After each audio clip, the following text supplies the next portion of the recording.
Hello, this is the Provoked Prawn asking the question, have you ever seen one of those random Frank P videos that he does with the custom keyboards that are wonderfully designed and built by him that will cost you about $400 if you tried to build one yourself? I thought, I'd really like to do that, but I don't have that much money to spend. Well, there's good news because this is the glorious PC Gaming Race GMMK. This is a fully modular gaming keyboard that comes in three different sizes: the full size, the compact and the tenkeyless version, and features hot-swappable key switch design that allows you to basically remove, as you can see me doing here, the key switches and install your own. You can buy it as a barebones system, which basically means you get the shell, no key switches and no keycaps, and you can build it yourself. Or you can get the full-blown pre-built system that you can see me unboxing and showing off here, which will set you back around £150 or $100, which is actually really affordable. This is interesting because it allows you to basically build your own keyboard with a choice of different switches. Now, this keyboard is compatible with Gateron, Kailh and Cherry key switches, which is really cool as well. It also allows you to choose from a variety of different options. Now, when you usually buy a gaming keyboard, you get a selection of maybe 2 or 3 different key switch options that are basically chosen by the manufacturer, whether you're buying from Corsair or from Razer or from Logitech. Whoever you choose, you usually get a selection of options available, and then you're stuck with them.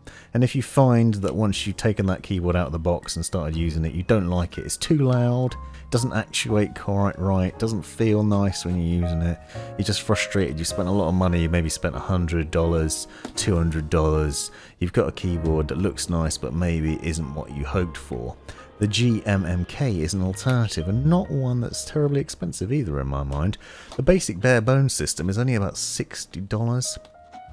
The packs of key switches are about $40, obviously varying from where you buy it from. And then you obviously have the keycaps as well, but the fact that it comes with this design means you can basically select your own and you can create a custom keyboard designed around you, which is really nice. And as I'm going to show you in this video, you can also get switch sample packs.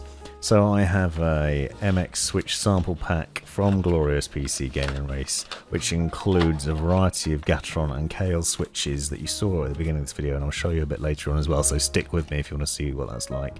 That costs £10, so it's probably about $15. Really good. All the different switch glory you could need in one box to then test out each of the switches and get a taster of what it's like before you get going with it and before you install them, which is really nice. Now, at a basic level, this is a nice looking keyboard anyway. As I said, this is a full-size pre-built keyboard that comes with a sandblasted aluminium faceplate. Also has all the other goodness that you'd expect from a gaming keyboard: 100% anti-ghosting, full NKRO, LED backlighting with 18 different modes, double shot keycaps, and a pretty understated design. You can see, apart from that silver rim around the outside of it and the red ascend escape key, there's no branding or anything to make it sort of stand out particularly, and yet it has this really nice design to it. Aluminium frame, nice long braided USB cable, there's some cable channeling underneath that I'll show you a bit later on. As I said, RGB backlighting, but most importantly, and the main thing I'm going to focus on in this video, is that modular design to it. Hot swappable modular keycaps means that you can swap the key switches out while it's plugged into the machine, and it's really easy to do. I'm going to show you the process of doing that. Now, as standard, this keyboard comes with Gateron brown switches that you can hear me showing off here. Those are tactile type switches with a 45 gram peak force and a medium noise level. I'm going to do a separate video of me showing off the actuation sounds of this keyboard, and another one talking about specifically about the different key switch options that are included in the sample pack and the potential for those. So if you want to hear what the key switches sound like without me waffling over the top and talking to you about what the keyboard's like in general, I'll link to those in the description. Check out my ASMR channel where I do these sort of unboxings without waffling as well, so you can just hear they're glorious and enjoy the good views. But as standard, like I said, the Gateron Browns are pretty comfortable, reasonably responsive. They sort of give you a medium level of feedback, noise level and comfort. I found them pretty responsive and fairly nice. Also switched them out, as you saw in that stop motion, for Kailh's Copper Speed, which are tactile 45 grams of force and medium noise. They're roughly the same sort of switch, but I've also got some red ones that I'll be checking out. The box linear version that's silent, and in the sample pack there's a variety of different ones to choose from, and that's the really nice thing about it. Also included in the box, you get a standard escape key and the PC Gaming Race little logo, the godlike view that you can replace on a control key, for example. There's also some replacement feet for underneath, so you can switch those out. And you'll also note there is the keycap puller housed underneath the keyboard as well. That red keycap puller, basically there you've got a nice little place to store it when you're not using it. Just thought it was a nice touch. As I mentioned earlier on in the video as well, you have that cable channeling, allows you to put the cables in different directions, either going straight out of the middle or out of either side. It's worth noting as well, this is the full size version, but the TKL and compact versions apparently come with a removable USB cable, so you can get a custom one, customize it again to your personal preference. There's also an ice white variant of the GMMK which looks magnificent. I really want to get my hands on it because I love white keyboards, and I think that one will look even more special. But this one is pretty understated, as I said, not too flashy. For example, there's no media playback buttons, no macro keys or anything like that. You can record macros on it. There is some fairly no-frills software that you can download, but there are no dedicated keys for it. There are hardware keys for changing between the RGB lighting, and there's information on that in the manual. But the main focus of this video is going to be talking about the modular design and showing you the process of removing the key switches and changing them out for other ones, as well as talking about the different versions that are available and the potential options for them and why it's nice to have those. The glorious PC Gaming Race is focused on delivering keyboards that are essentially created by gamers for gamers. So if you're a PC gamer and you love building your own things, whether that's a PC or whatever else, but you don't have masses of money to spend, this is a brilliant option, because you can create your own custom keyboard with your own switches without having to sell a kidney to do so. And it is a nice looking bit of kit too. Really solid design, as I said, with the aluminium frame, double shot keycaps. Pretty nice looking feel to it, nice and understated, not too in your face. The RGB lighting, as I'll show you a bit later on in the video, is also fairly nice. You'll note that the keycaps slightly raised so you can see underneath. They let a fair amount of light through the top. You generally find that PBT or double shot keycaps don't let too much RGB lighting through, but these ones aren't too bad. They look pretty nice, and I'll show you that sort of nighttime view as well. And as I said, separate video for the sounds, so please don't complain in the comments about the noise. I want to take a quick moment to give a shout out to Meaty Keyboard, my one and only YouTube member. If you're interested, you can join the YouTube channel and get access to various different benefits. Click that join button to find out more. Now, here's the process for removing the keycaps and the switches. Two different tools. You'll notice the key switch one is a metal one. The process for it is essentially grabbing the switch by the top and the bottom. You'll notice in the middle there's a little white lip there. You can just see it just below the clear housing. Now I want to show the process of this where I mess it up. I do mess up a lot of things on a lot of different bits of kit, but I think it's important to know this and see and learn from our mistakes. You've got to get the grips underneath those white clips in the middle. If you try and pull it by the clear housing, as you saw me nearly do there, it will snap, and I broke a few of the key switches doing it that way. It is worth noting, however, that this is a 104 key layout, and the switch boxes that you buy are 120, so you do have some spares that are included, and that's good news because they are a bit easy to break. However, generally speaking, the process is pretty easy. You can just pull them out with that tool and then pop the new ones in. And then you can have a look at the switches up close and enjoy some macro goodness from my nice macro lens. But the point is, there's no soldering involved, and you can hot swap them, which means you can do it while it's plugged in, and then you can see the RGB lighting on the keys and check that they're working before moving on to the next one. As you've seen from that stop motion installation that I did at the beginning, it takes a bit of time to do that. By the way, that took nearly 2,000 photos to create that stop motion. And it took me a fair while to swap those key switches out. It won't take you the same amount of time because of the photos obviously in the video, but it's worth noting that it's worth taking your time over it and also doing it when it's plugged in. I did it when it wasn't plugged in, and what I didn't realise was I'd managed to bend a few of the pins so the keys weren't working. I only found that out once I did plug it in. So if you do buy it and you do change the switches, I recommend swapping them out while it's plugged in so you can make sure they're working as they go in. And I'll show you what happens to the switches when you do bend them a bit later on. Now this is the sample pack with a number of different Gateron and Kailh switches inside. As you can see, it has clear, red, black, blue, green and brown Gaterons, and then silver, bronze, copper, red, black, white, brown and purple Kailhs in there as well. Those all offer different sort of types, whether that's linear, clicky or tactile, with varying degrees of peak force from around 27 grams right up to 80. So different levels of pressure and varying noise levels as well. Now I said that it's pretty important to know what sort of keyboard switch you want. You might end up purchasing one that, for example, is a blue, which is a very high noise level. Green's a high noise level. Here you can see the purple.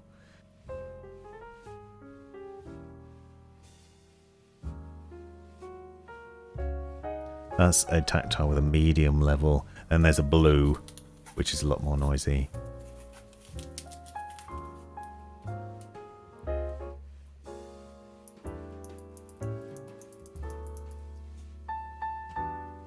That's the Gateron Blue. That's a clicky one with a very high noise level. They're generally used for typing purposes. They're very satisfying. I like them, but they do make a lot of noise. You might want to go for something else, like this clear linear one, which is silent. Included in the box is also these O-rings, which allow you to have a softer press and shorten the length of the press as well. And that's an optional extra. Those are obviously just a selection of little ones included for you to test. Here you can see all the key switches included in the sample pack.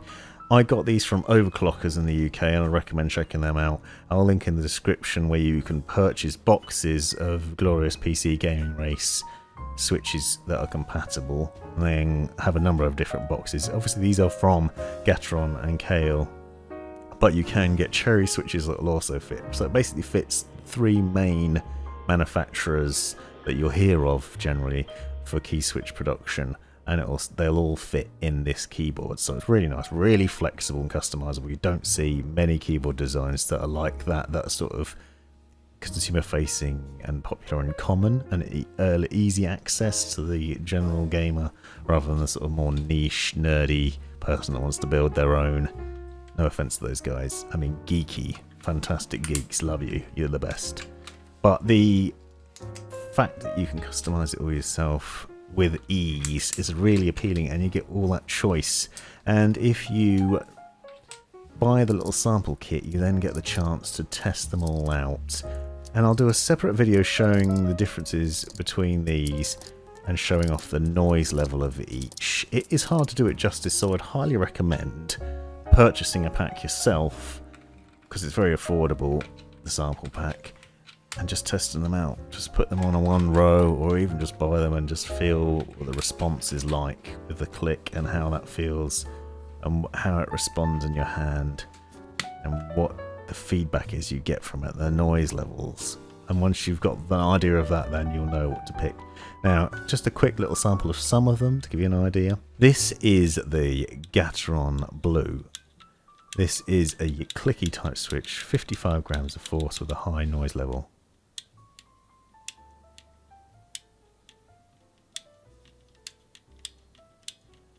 And the Gateron clear, linear, 35 grams of force, silent.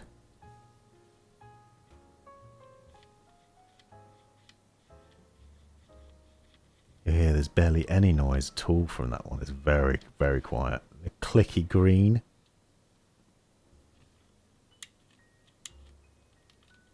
That one's 80 grams of force, so it requires a bit more of a press, and it's also a high noise level.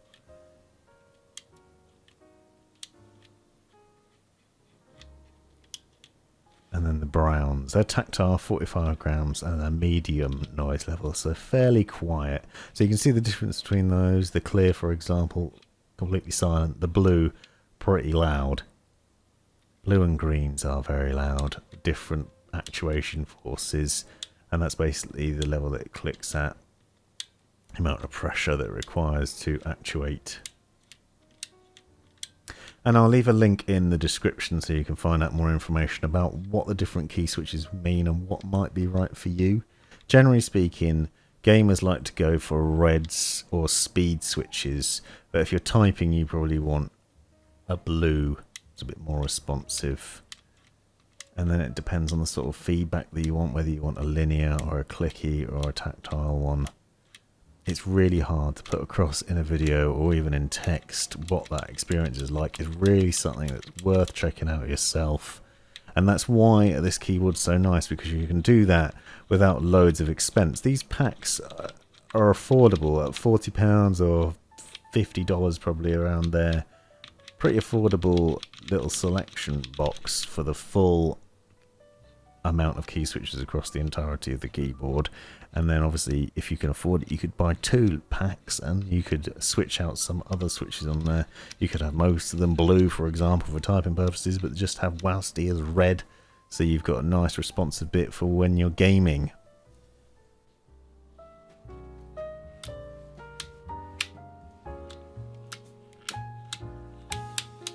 Now, one of the things I want to show is what happens if you're not careful. Now, I'm a clumsy buffoon, and during the installation process of installing the Kailh copper speed switches, I managed to bend some of the pins. Obviously, this means they then won't work, and I didn't find that out until I plugged it in and started to try and use it. Also, what I found, and this is a point of note of interest as well, as if you have this same problem, it might be useful. I found my Q key didn't work properly. When I tried to press Q, it would just type out W-E-R-T-Y and the square brackets and maybe a couple of other characters. I couldn't work out why. I thought there was something wrong with the macros, and that's worth noting that you can record macros on basic no-frills software that allows you to record macros, but it wasn't that. It was the switches were bent, and you can fix that because there's tweezers included in the box that allow you to tease them out, but it's worth bearing in mind that you need to be careful when installing that you don't bend those pins. They can also be bent in transit, so the box you get might arrive with some that are bent, but you can fix it. Now here you can see the RGB lighting in effect. There are 18 different types of lighting included, and you can swap between them at hardware level using the function key and then insert home, page up, page down, delete and end. So you can switch between them there, or you can do it within the software. It's hard to do it justice under the amount of lighting that's required to do a video like this, but you can see the response that you get from them. You get reactive ones that react to your touch. Some very nice lighting effects.